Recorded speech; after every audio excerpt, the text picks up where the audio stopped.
this one's going to be a recording. But this unforced error, the reason I'm doing this, there's actually a lot of unforced errors can literally be summed up to, well, ignorance, naivety, and stupidity, to be honest. So, yeah, this unforced error actually is, once again, because it's actually relating to what I am going through now. This unforced error is very critical. I will say that. That's why I want to reach out to as many young men and women out there, um, you know, to my young black men, my young black ladies out there, like, yeah, time is of the essence. The sooner the better you understand things. And to be honest, you know, I wish I would have known. Of course, this is hindsight. I wish I would have known what I know now then. But you know, you can only know what people give you.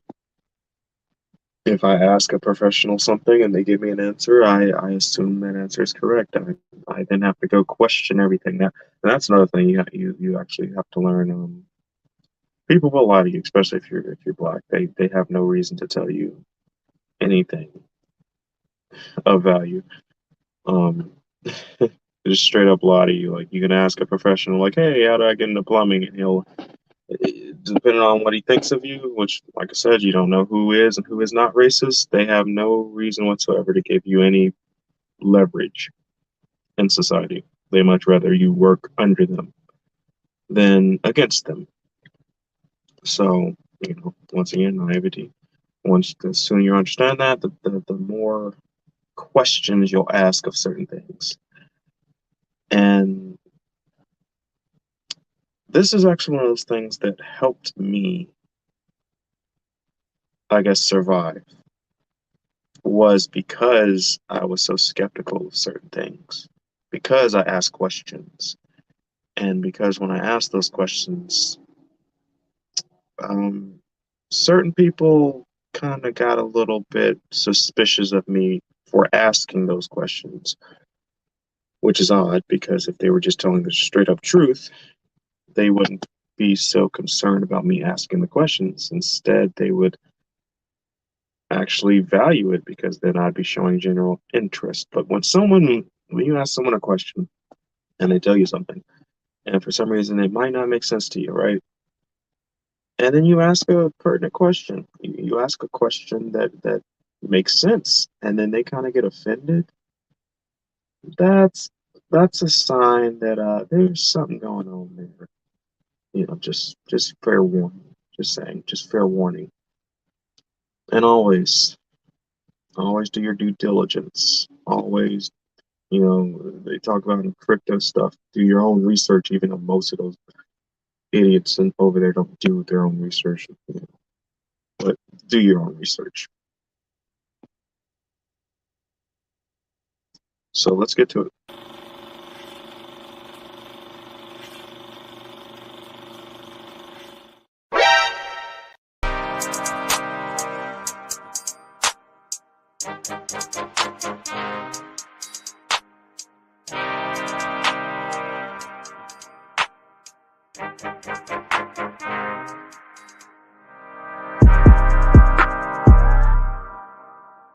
Put some respect on my name.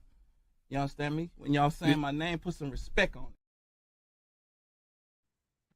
So in the first part, you know, technically we go the second one, but there was the prelude and there's part one. This is part two.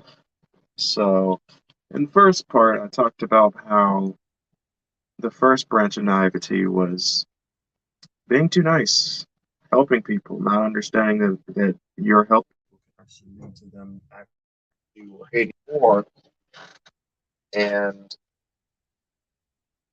that was a big revelation right there because it solved a lot of the issues. It made me understand why certain people would do certain things because it's one of those things where if you ever, you know, ruminate on something, you ponder like, okay, why did they do that? You're just kind of sitting there. That's actually why why I am where I am now.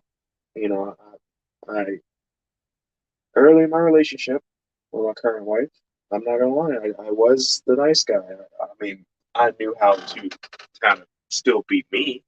I didn't, per se simp or anything like that. But the thing was, I did have this thing from time to time where, you hear about the things that, oh, black men do this, black men do that.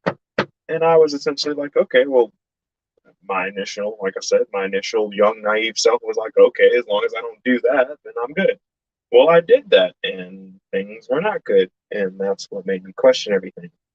And because no one was able to, or willing, or capable of giving me the proper answers, um, I had to ruminate on it because it's like, okay, what did and this is something I do all the time. Okay, what did I do wrong? Was there something I did wrong? Was there an error?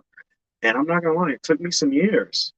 I mean, it literally took me years. And if you know anything about when you're trying to go down a path, you're trying to go down a road, you're trying to get somewhere, that time is valuable. That time is very valuable. And because I was sitting there and nobody could really give me the answers to what I was trying to find. I was just like, okay, what am I doing something wrong? Am I like because I just wasn't understanding it, and then finally that that revelation right there, the whole no matter how good you are, sometimes people just do bad things to you anyway. That right there just made everything shift into place. It's like you have a dislocated shoulder or something, and then like if you ever had one of those, which I have had a very severe one actually, but if you ever had something dislocated and then it's like that pleasure, it's like an instant satisfaction as soon as you pop it back into place. It's like, oh, thank God, it was just like that because nothing was making sense. I was always thinking the problem. I could have been making an error. I could have been the problem because why am I being punished? Did I do something wrong? What's the issue? What am I doing wrong here? And then all of a sudden it's just that revelation like, oh, sometimes people just hate you for helping them. And I'm just like, what?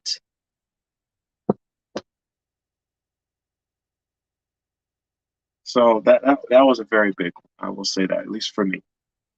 For me, that was a very big one. Also understanding the whole the issues between the black family, the black dynamic, the gynocracy, that also was a big help because that also kind of helped pop that thing back into place. And I was just like, oh, thank God, it's all making sense now. It's all making sense. I might not have. Now I made some choices, some bad choices, yes. But those choices I made was because I was assuming that I might have been doing something wrong. There were some errors.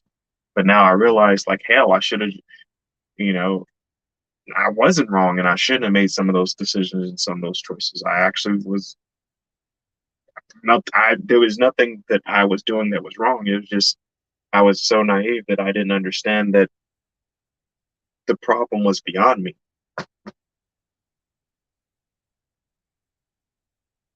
The problem wasn't me, but it was beyond me, if you know what I mean. And that one right there, it really helped me. That's why I can look back on my younger self and just be like, dang, bro, you should have just left it there. But I didn't know. So now, if you're watching this, you're a young 19, 20-year old and take heed this, heed this advice. You know now. You know something I didn't know. So you should be able to do better. You should be able to make better choices. In addition to that, um, I talk about how you have to punish and shout out to Jason Black. He actually, and this is why sometimes when I do stuff, I just think sometimes it's just fate, it's destiny, where because he literally had a Patreon today, and he was literally talking about the very subject that I was talking about last night. You know, and he also went into the first 10 48 laws of powers and broke that down as he saw it, which made a lot more sense. You know, separate of Robert Greene, right? And I consider that fake because I'm like, oh wow, he's actually literally talking about the very thing I was kind of touching on. So if you're not in the Patreon, I will say yes, it is worth it. Jump in there, watch all that, follow along. You get more in depth. If you actually need some help with something or situation in your life, you can actually call. Well, of course you got you got to pay to get in there, but you can call into those private shows, and he can do a more in depth one-on-one than just the YouTube call-ins on that. But that's if you're actually looking to do the work. If you're looking to actually get out here and do it, and get it. But as I said, that part one, it was very important. I had to understand that to get through life as it was. Now, aside from that, mind you, I still want to do good. I still do good. And I understand evil is evil and evil does what evil does.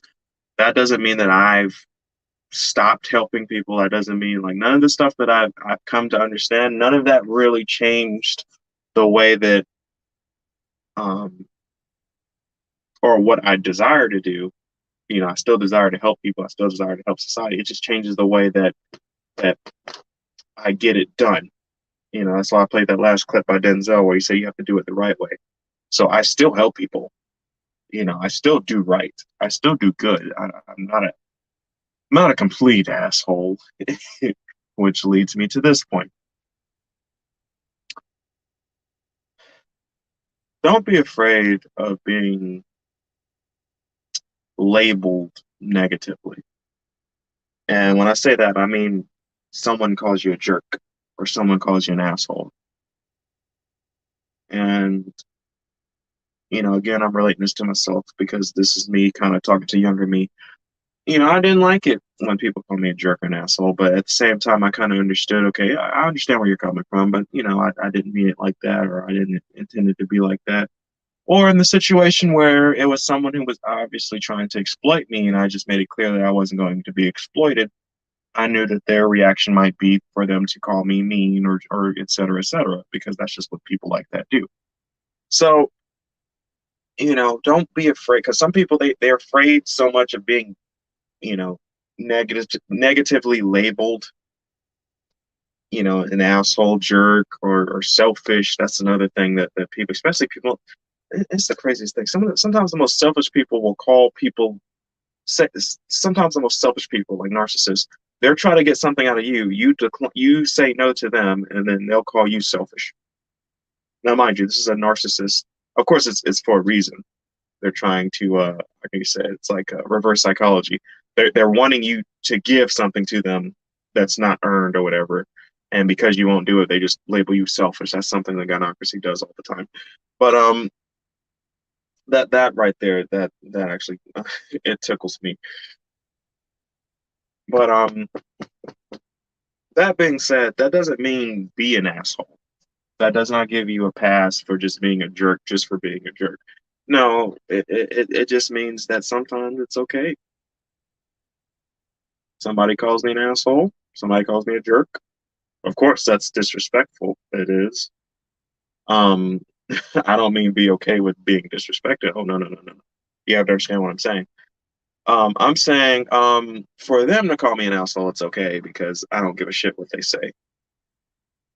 Of course, they'll be treated as such because there's a reason why they're calling me an asshole, because I'm not allowing them to exploit me. So I feel no ways about it. I might punish them in my own way, whether it be immediate, whether it be verbally, whether it be delayed, whether it even be just by me ignoring them altogether. There's different ways of punishing people. But yeah, sometimes you have to be a jerk. And that's one of the videos in the description that I'll link. That's actually where I got that clip from. And from part one with the Jason Black clip, it was from the, successful men, need to be a jerk sometimes. And he actually breaks it down in there. So go watch that. Go check that video out. I'm going to put it in the description. It's actually in the description of the last video as well. So that's a must watch. But in addition to that, there were a lot of things that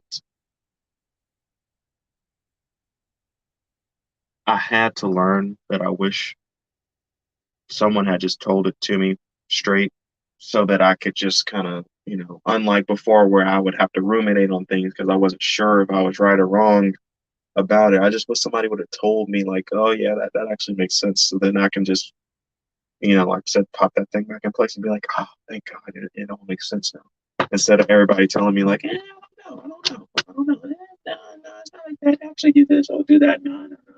And then, it's wasting time. It just wastes time, and that's dangerous. It's just wasting my damn time. And one of the videos that I'm also going to post in the description, must watch, must go see, is why you must be a jerk sometimes to people. Why some people actually deserve it, and that is stupid people, dumb people. I talked about the dumb, the the intelligent rant that Jason Black did. I think it was like 9 years ago or something like that. And I was like, God, I wish I would have watched this video 9 years ago because this video, it literally says a lot. It was like it was speaking directly to me. And there's some parts of this video where it's like, okay, you have to break out of that naivety and you have to understand that there's just some things where you just got to do it. It is what it is. And people, because they want to exploit you, because they want to try to keep you ignorant so that you can't utilize power against them or so that they can continue to utilize their power over you, they don't want you to know it. So I'm just going to play some clips. This first clip being about, how there is a greater purpose in life and that you should, that's one of the most important things you need to do as a driving force for you to get things done in the world. And that is to understand that you do have a purpose and everything you do needs to fit within that purpose, or at least your understanding of how you see the world. So this is from the Intelligent Rant. I'm going to post it in the description. Here's the first one, first clip. The sum of everything we do in life is supposed to be slanted towards survival. In other words, everything we do is supposed to have a purpose, and that purpose is supposed to be contributing to our destiny. But today, people's behavior is steered entirely toward pleasure and gratification, even if it kills them and everyone else around them. And that is exactly what is happening. I used to say that people today remind me of Invasion of the Body Snatchers, in that everyone may look like a normal human, but in reality only a few of us still are. But now I think the world is more like Mad Max, where you have about one completely sane and civilized person, even if it's Mel Gibson, and they are walking around on a planet that has simply devolved into a chaotic, bestial state where the insane run the asylum and the surrounding country. Now, my perspective. Now, that clip, it spoke damn near directly to me. And that's how God, ever since I was like 9 or 10, that's how I've always felt. I always thought people watching. Now, I developed an understanding of sports, because I actually played sports and I understood, the preparation, the science of it. I actually respected all it took for the athletes to be good at what they're doing. But I never watched sports for the same reason other people watch sports. I watch sports to see the best do what they do at it. To watch and break down like why Steph Curry has his spots on the court and how he, benefits his team. And I would actually be talking like about like, why certain people are doing certain things. And even before the games, I'd be like, okay, for this team to win, they have to be able to do this because otherwise the other team's going to win. And I watch in real time as that team implements the strategy I was talking about to try to win. And sometimes it works and sometimes it doesn't work because the other team had an even better strategy or they just tough through it. I would watch sports for different reasons other than other people. And then you have the people that watch sports to get drunk and to talk about them. And I never liked talking about sports. I always thought it was dumb. Then people want to create controversies. Who's top five? Who's this? Who's that? And ever since I was like 19 years old, ever since I could understand things, I always thought it was stupid. Why are we sitting here watching people running with balls when we have all these other issues? That's how I used to think as a child. Why are people sitting here literally having arguments about, you know, Kobe or Jordan and LeBron and all of these other issues? You know, you got children literally out here being killed. Like,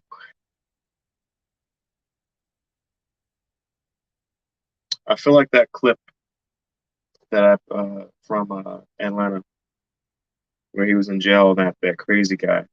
Actually, this clip. Boy, you up in here every week cutting up. He's in here every week. He was in here last time I got locked up. That nigga crazy.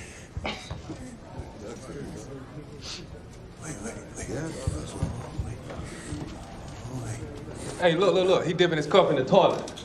Oh, man. He gonna drink it. Oh, no, he ain't finna drink that.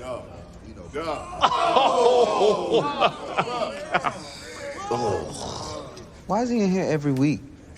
He look like he need help. Man, shut up. Don't tell me that's Lee in here again. Yeah, it's him, all right.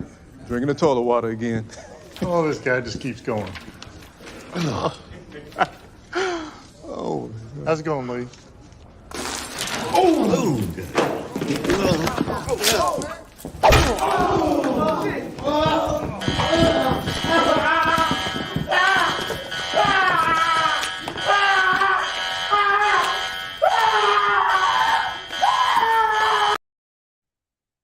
So, you know, I talked about that clip. I talked about that clip earlier and how I related to that clip, where similar to how people watch sports, it's like, okay, they'll watch sports, they'll talk about the sports, and something serious happens, like say Trayvon Martin case, and then everybody kind of pauses for a moment to, you know, talk about the Trayvon Martin case or something like that. And this is just an example. I'm like, oh my goodness, I can't believe that, and that's so sad. And then they go right back to talking about the sports, and then I'd be like, well, wait a second, and then it's more important. And then kind of like how that cop did, you know, Glover's character Earn, where he's like, shut up, man, like, we talking about sports here. And I'm just like, but we need help here. Like, I don't see this problem here. And then shit gets real. And even after shit gets real, people go back to talking about sports.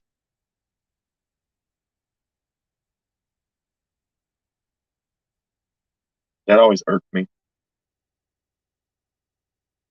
The other thing was, and this actually relates to politics, and how sometimes you can't take the advice of certain people that, you know, that you're with, and instead of actually learning from them by what they say and what they, you know, tell you to do, you actually have to learn from them by what they've done and their mistakes.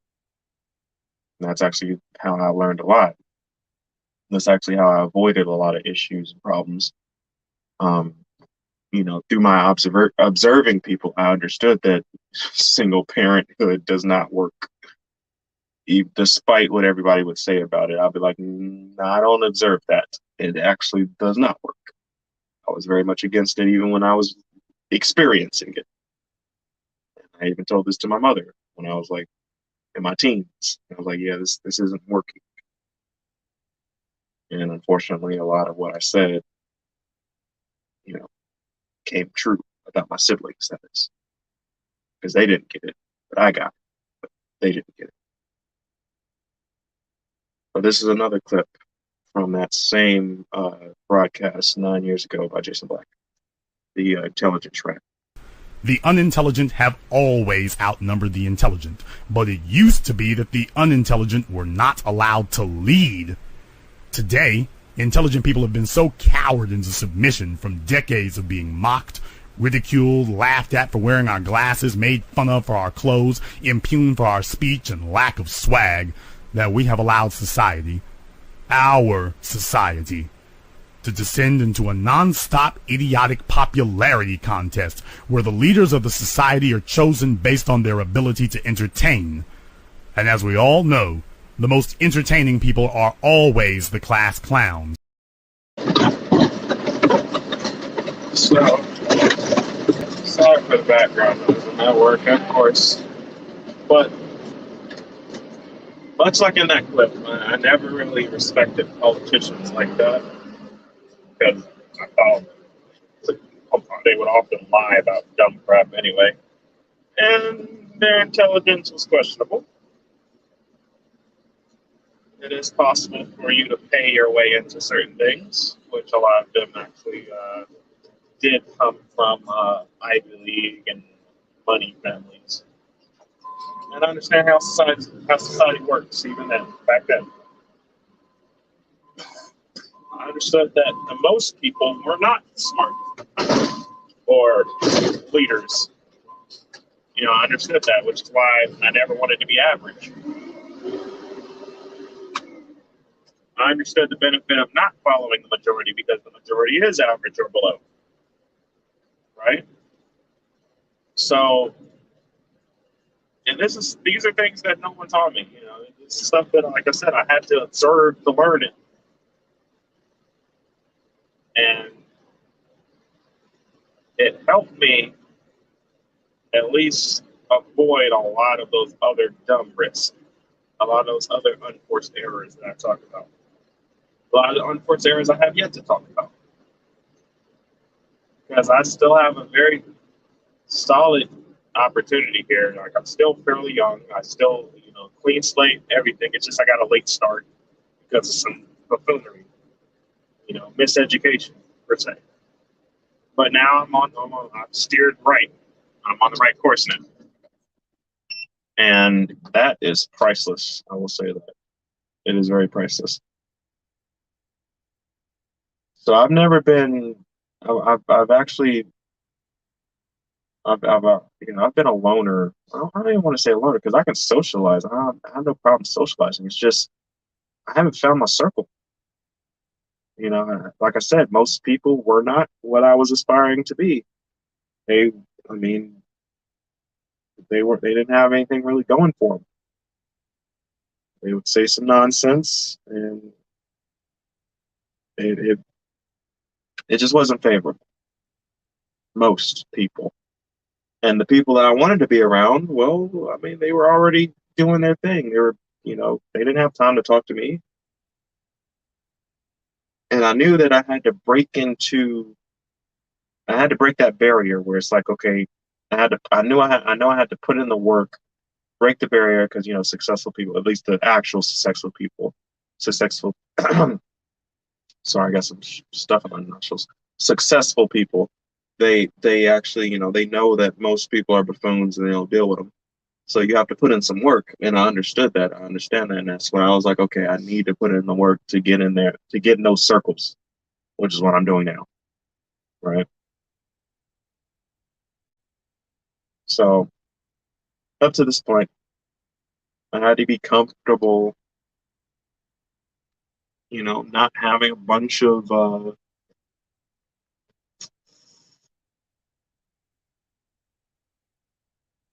mean, maybe if I gotta say it so savagely, if I got to, not having a bunch of useless friends, okay?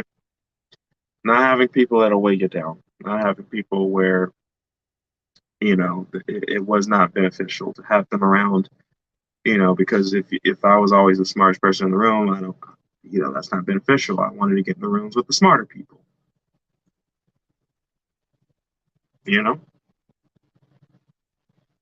which I strive to do. I always hung out with the older crowd. Shoot, I hung out with my professors when I was in college. So, yeah, you have to be comfortable.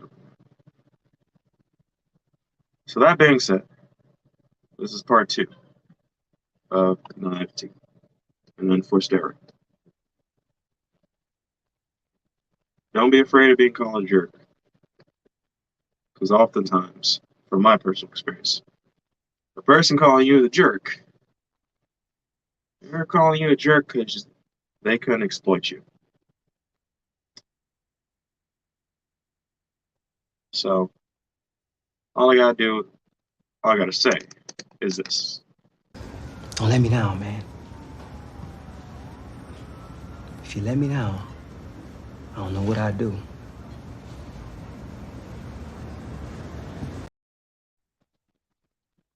Thanks for watching, and get to it, y'all. So until next time. お前はもう死んでいる。